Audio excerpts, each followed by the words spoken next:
Sebagai pusat industri dan keuangan kawasan tengah dan timur Indonesia yang memiliki signifikansi perekonomian cukup tinggi, yakni berkontribusi sekitar 15% terhadap produk domestik bruto nasional dan dengan wilayah terluas di antara 6 provinsi di Pulau Jawa, serta jumlah penduduk terbanyak kedua di Indonesia setelah Jawa Barat, Jawa Timur memiliki kompleksitas dan kerawanan kriminalitas yang cukup signifikan. Sehingga penegakan hukum di Jawa Timur merupakan hal yang kritikal dalam mendukung situasi sosial, politik, dan ekonomi Indonesia agar tetap kondusif.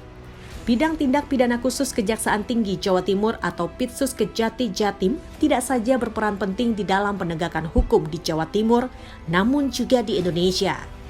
Meski hanya menangani tindak pidana tertentu, namun tugas dan fungsi bidang Pitsus cukup krusial. Penanganan kasus tindak pidana yang erat hubungannya dengan aset dan keuangan negara menjadi ranah bidang Pitsus.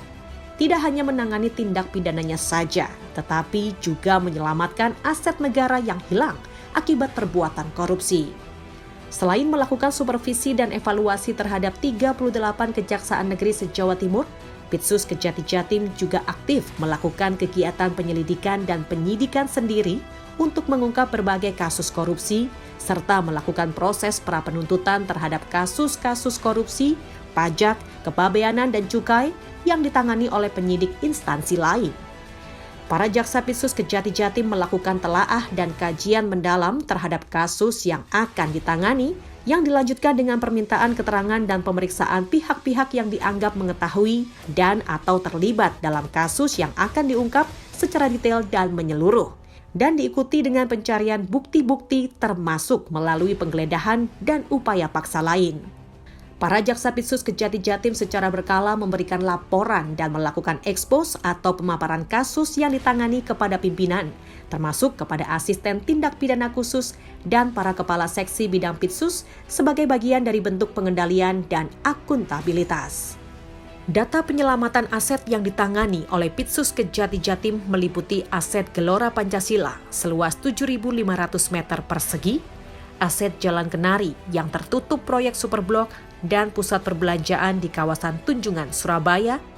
aset pemerintah kota Surabaya di Jalan Kenjeran, aset di Jalan Upajiwa Surabaya,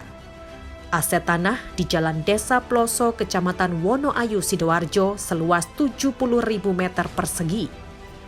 aset Yayasan Kas Pembangunan atau dikenal dengan YKP, aset tanah BTKD di Kelurahan Karangpilang seluas 38.985 meter persegi, aset Jalan Kalisari 1 nomor 5-7 Surabaya, aset di Jalan Sariboto 2 nomor 1-3 Surabaya.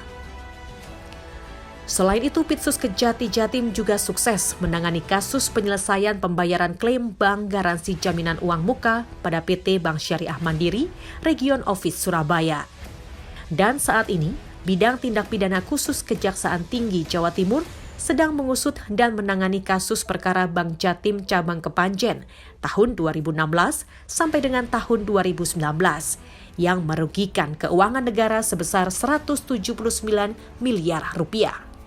Serta perkara tindak pidana korupsi pengadaan floating dock dengan kapasitas 8.500 TCL di PT Dock dan Perkapala Surabaya Persero tahun 2015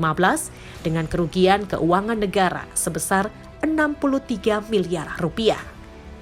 Dengan sekian banyak perkara yang sudah diputus di pengadilan dan berkekuatan hukum tetap, aset negara yang berhasil diselamatkan antara lain berupa tanah tetap seluas 119.550 meter persegi yang jika ditaksir senilai 11,14 triliun rupiah. Sehingga dengan pengungkapan kasus itu, maka Pitsus Kejati Jatim memiliki peran signifikan dalam penegakan hukum di Indonesia, khususnya pengungkapan kasus korupsi dan penyelamatan aset negara melalui penanganan kasus secara berkualitas.